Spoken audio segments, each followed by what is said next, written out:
Hi everyone. तो चलिए आज शुरू करते हैं आज का सेशन। और आज का सेशन काफ़ी ज़्यादा महत्वपूर्ण होने वाला है उन लोगों के लिए जो लोग नेट की तैयारी कर रहे हैं। आप अपने सामने स्क्रीन पर देख रहे होंगे, ये हमारे मित्र हैं राहुल कुमार जी, जिन्होंने लगातार 2 बार नेट क्वालिफाई किया है एजुकेशन से। और यहाँ बैठे हुए हैं ये अरुण पाठक जी, जिन्होंने अभी रिसेंटली हिस्ट्री से नेट क्वालिफाई किया है। ये दोनों लोग अपने सब्जेक्ट में काफ़ी ज़्यादा माहिर हैं और काफ़ी बेहतरीन नॉलेज रखते हैं। तो मैं आज इनके द्वारा आपको बताने की कोशिश करूँगा कि इन लोगों ने किस तरीके से नेट को लेकर के तैयारी की है और क्या क्या इनकी स्ट्रेटजीज़ रही हैं, वो ये आपके सामने शेयर करेंगे।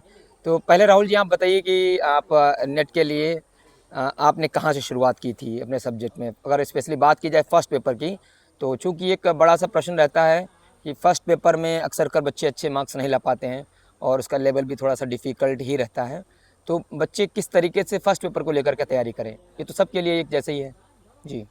देखिए, जहाँ तक फर्स्ट पेपर की बात है, वो मोस्टली जो एजुकेशन सब्जेक्ट है, एक ऐसा सब्जेक्ट है जिसमें जो फर्स्ट पेपर है मोस्टली 60% कवर हो जाता है। जी। जिसमें चाहे आपका टीचिंग एप्टीट्यूड हो, रिसर्च हो, जी। कम्युनिकेशन हो, आईसीटी हो लॉजिक हो, जी। रिसर्च हो, ये सारे टॉपिक मोस्टली मिल ही जाते हैं। जी। बाकी जिसमें रह जाते हैं आपके डीआई, लॉजिकल रीजनिंग, जी। इसके अलावा ईवीएस, हायर एजुकेशन, तो इसमें एजुकेशन सब्जेक्ट में ही आता है। जी। तो मुझे ज़्यादा दिक्कत नहीं मिली थी इसमें फर्स्ट पेपर की तैयारी में। जी। और मैं जो तैयारी कर रहा था अपनी सब्जेक्ट को लेकर, हाँ। जिसमें चाहे हमारा अलग यूनिट जो आती हैं, टीचर एजुकेशन आता है, हाँ। हाँ। करिकुलम डेवलपमेंट आता है, जी। इसके अलावा जो विशिष्ट शिक्षा को लेकर स्पेशल एजुकेशन आता है, हाँ। हाँ। उसमें जो तैयारी की। अच्छा, हम एक चीज़ ये पूछना चाह रहे हैं, जैसे अक्सर अगर बच्चे जो हैं बात की जाए तो उसमें जो आपका रिसर्च वाला टॉपिक है वो काफ़ी ज़्यादा बच्चों को दिक्कत करता है। तो रिसर्च की अगर बात करें तो कहाँ से बच्चे पढ़ें, क्या उनको रिसोर्स जो हैं वो लेने चाहिए? देखिए, रिसर्च के लिए जहाँ तक मैंने देखा है, एक डॉक्टर एसपी गुप्ता की बुक आती है, जी। आधुनिक मापन एवं मूल्यांकन की। जी। अगर उसको पढ़ा जाए, हमें लगता है लगभग 30 to 40% क्वेश्चन वहीं से मिल जाएंगे, चाहे वो इवेल्युएशन को हों, चाहे रिसर्च के हों, जी। चाहे टीचिंग एप्टीट्यूड के हों, वो भी उसमें मिल जाते हैं। अच्छा, ये जो आपका कम्युनिकेशन वाला आता है संप्रेषण कौशल, उसके लिए मतलब कहाँ से बच्चे जो हैं तैयारी करें? कम्युनिकेशन के लिए वैसे एक जनरल पेपर के लिए किताब आती है, शायद केवीएस मदान की, जी। उसमें भी अच्छा दे रखा है। उससे आपका बेसिक क्लियर हो जाएगा, और बेसिक जैसे जैसे आपका क्लियर होता चलाएगा, आपकी अंडरस्टैंडिंग बढ़ती चली जाएगी। हाँ। अंडरस्टैंडिंग पे ही जो फर्स्ट पेपर होता है वो निर्भर करता है। अच्छा, डीआई वगैरह का कुछ कैसे क्या हो सकता है? डीआई के लिए वैसे अगर तैयारी बेहतर तरीके से की जाए तो हो सकती है। अगर आपके पास ज़्यादा समय है हाँ। तो आप बेहतर तरीके से तैयारी कर सकते हैं।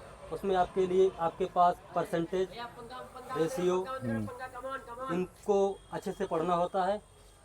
मतलब 3-4 टॉपिक कवर करते हैं डीआई वाला है? हाँ, बिल्कुल। अच्छा, अच्छा। अच्छा, मतलब ये कहने का है कि अगर बच्चा मतलब एक एवरेज में बात करें कि नियर अबाउट 30 क्वेश्चंस अगर उसके सही हो जाएँ, तो काफ़ी ज़्यादा उसका बेहतर स्कोर हाँ, हो हाँ, जाता है। बिल्कुल तो बिल्कुल 30 मान लो प्लस। किसी को डीआई नहीं भी आती, तो बच्चा क्या करे कि उसका अप्रॉक्सिमेटली 30 तक पहुँच जाए वो? उसके लिए उसको हायर एजुकेशन की तैयारी अच्छे से करनी चाहिए। जी। हायर एजुकेशन से हमेशा ही क्वेश्चन 5 से 6 बन ही जाते हैं। हुँ। बाकी रिसर्च एप्टीट्यूड है, उसमें भी 5 से 6 क्वेश्चन आ जाते हैं। जी। जी। इसके अलावा टीचिंग एप्टीट्यूड है, 4-5 क्वेश्चन मिल जाते हैं हर बार में वहाँ हुँ। से। इसके अलावा जो रीजनिंग है, रीजनिंग हाँ। पोर्शन पे मेहनत कर ले। जो इसके अलावा क्या है, जो आपका पूछा जाता है, तर्कशास्त्र, जी। लॉजिकल रीजनिंग, हाँ। हाँ।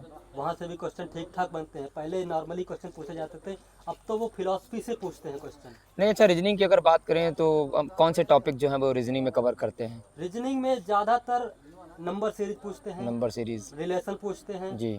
डायरेक्शन वाले? प्लस हाँ डायरेक्शन से पूछते हैं। सिलोगिज़्म आता है, नहीं आता है? वो नहीं आता है, अच्छा, वो असर्शन डिपार्टमेंट। वगैरह? असर्शन पूछते असर्सर हैं? रीजन पहले तो बहुत आया करते थे, अब लेकिन नहीं इस आता है? बार से चाहे पिछला आप जून वाला ऑफलाइन वाला देख लीजिए, चाहे जी। इस बार ऑनलाइन वाला देख लीजिए, जी। एक भी क्वेश्चन नहीं डाला गया था। असल में चूँकि अब पेपर ऑनलाइन होता है, हाँ। तो जो बेचारे नए एस्पिरेंट्स हैं वो उनको तो पेपर देखने को मिलता नहीं है, अभी क्या पैटर्न दे रखे हैं वो लोग हैं। तो ये आपका नॉलेज जो है काफ़ी ज़्यादा बच्चों के लिए हेल्पफुल होने वाला है। इसके लिए अगर आप देखना चाहें तो जैसे यूथ कंपटीशन के जो सॉल्व पेपर आते जी हैं जी, वहाँ से देख सकते हैं उनका लेवल देखने के लिए, चलिए चाहे बेहतरीन है। जनरल पेपर हो चाहे आपका सब्जेक्ट हो। अच्छा, सब्जेक्ट को लेकर के थोड़ा सा बताइए, मतलब सब्जेक्ट आप किस तरीके से शुरुआत की? अगर मान लो कोई बच्चा जो है पीजी कर रहा है और उसको नेट की तैयारी करना चाहता है तो जीरो लेवल से मतलब कहाँ से वो करेगा? सब्जेक्ट के लिए मेनली आपके सब्जेक्ट में 10 यूनिट दे रखे हैं। उसमें पहला है हिस्ट्री ऑफ एजुकेशन, जी मतलब भारतीय शिक्षा का विकास कैसे, उसमें क्या क्या चुनौतियां रही हैं, जी जी प्राचीन समय से लेकर वर्तमान समय तक उसमें किस किस तरीके से नए नए आयोग का गठन हुआ है जी और नई नई समितियां बनाई गई, उनके क्या रिकमेंडेशंस रहे, जी उनको पहले पढ़ेंगे। उसके अलावा नंबर 2 पे जो आपका आता है रिसर्च एप्टीट्यूड ही, जी जो कि हमको फर्स्ट पेपर में मिल जाता है। हम्म यहाँ से आपका बेहतर तैयारी हो जाएगी। इसके अलावा क्या है, टीचर एजुकेशन है, करिकुलम डेवलपमेंट है जी। और आईसीटी भी इसमें मिल जाता है। इसमें आपका मैनेजमेंट एडमिनिस्ट्रेशन वाला एक कोर्स यूनिट है, ये भी मिल जाएगा। अच्छा, आप ये बताइए, जैसे अब एजुकेशन तो कुछ चीज़ें ऐसी होती हैं कि मान लो बच्चा जो अंडरस्टैंडिंग लेवल पर कर ले जाएगा, आप उन चीज़ों को बताइए जहाँ पर बच्चे को डिफ़िकल्टी फेस करनी पड़ सकती है, वो बताइए आप। ये देखिए, डिफ़िकल्टी के लिए आपके लिए मेनली 2 ऐसे पोर्शन पढ़ेंगे। इसमें एक एजुकेशनल साइकोलॉजी वाला होगा, हाँ उसमें बहुत सारे सिद्धांत होते हैं, अलग अलग वही सिद्धांत वही दिए गए हैं। जी इसके अलावा आपका एक फिलोसफिकल वाला एजुकेशनल फिलॉसफी है, हम्म उसमें भी इंडियन कुछ फिलोसफर होंगे, कुछ वेस्टर्न फिलोसफर होंगे। जी इन पर अगर इसमें भी देखा जाता है कि जो वेस्टर्न फिलॉसफी है ये मुश्किल पड़ती है सभी के लिए। हाँ, और इस भारत में जो भी पाश्चात्य जो भी दर्शन को लेकर बात की जाती है, जी चाहे आपका नास्तिक हो आस्तिक हो, इस पर भी क्वेश्चन बनते हैं। चलिए, बहुत अच्छी बात है। बहुत अच्छा लगा आपसे बात करके, और आपको बहुत बहुत सारी शुभकामनाएं भविष्य में आपके जेआरएफ के लिए। ऐसे लगे रहिए और आगे बढ़ते रहिएगा। चलिए चलते हैं अरुण पाठक जी के पास में, हमारे हिस्ट्री के स्पेशलिस्ट हैं। तो अरुण पाठक जी, आप हमें ये बताइए, क्योंकि पहले तो आपको बहुत बहुत शुभकामनाएं आपके धन्यवाद नेट सर। क्वालिफाई होने पर, और काफ़ी ज़्यादा मेहनत की आपने है, वो दिखता है, आपका रिजल्ट बताता है कि आपने कितनी मेहनत की। बस आप फटाफट जल्दी ही बता दीजिए कम शब्दों में कि हिस्ट्री के लिए बच्चे जो हैं जी वो कौन कौन से सोर्स पढ़ें, जहाँ से मैक्सिमम आप चूँकि दे ही रहे हैं, नेट है, जी तो जहाँ जिस पोर्शन से ज़्यादा क्वेश्चंस पुट अप होते हैं जी। नेट में, तो वहाँ से बताइए कि बच्चों जैसा को किस सर पोर्शन कि पढ़ना चाहिए। इतिहास की बात की जाए तो इतिहास में 3 पार्ट आते हैं, जी प्राचीन भारत, मध्यकालीन भारत और आधुनिक भारत। जी तो मैंने प्राचीन भारत के लिए सौरभ चौबे जी की किताब आती है, हाँ जो मेरे हिसाब से बहुत ही अच्छी बुक है नेट लेवल के लिए, और हाँ, उससे क्वेश्चन मुझे लगता है 70-80% आ जाते हैं आ एग्जाम जाते में। हैं। जी तो सौरभ चौबे की किताब बहुत अच्छी है। मैं यानी बच्चों से यही कहूँगा जी कि जो आने वाले भविष्य में एग्जाम देंगे तो सौरभ चौबे की किताब बहुत अच्छी है। और रही बात मध्यकालीन भारत की बात की जाए तो मध्यकालीन भारत के लिए हरिचंद वर्मा जी की किताबें आती हैं, 2 पार्ट आते हैं उनके, जी दिल्ली सल्तनत का आता है और मध्यकालीन भारत उसका यह मुगल काल का भी आता है, तो वो भी सही रहेंगी। और आधुनिक भारत के लिए परीक्षा वाणी मैंने पढ़ी है और BL ग्रोवर की किताब आती है। और मेरे के साथ मुझे लगता है कि एक फैक्ट की बुक जरूर पढ़नी चाहिए, जिससे फैक्ट होना क्रोनोलॉजी चाहिए। के यानी क्वेश्चन आते हैं जी। वो कवर हो जाएंगे। अच्छा, मतलब क्वेश्चन किस टाइप के आते हैं? क्या मतलब बुक वगैरह पूछते हैं या फिर बहुत ज़्यादा कॉम्प्रिहेंसिव टाइप के आते हैं कि इनमें से कौन सा है कौन सा नहीं, मैचिंग वाले किस तरह के क्वेश्चन आते सर हैं, अगर इस बताइए। बार की अगर बात की जाए तो जी चाहे ऑफलाइन की बात करते हैं हम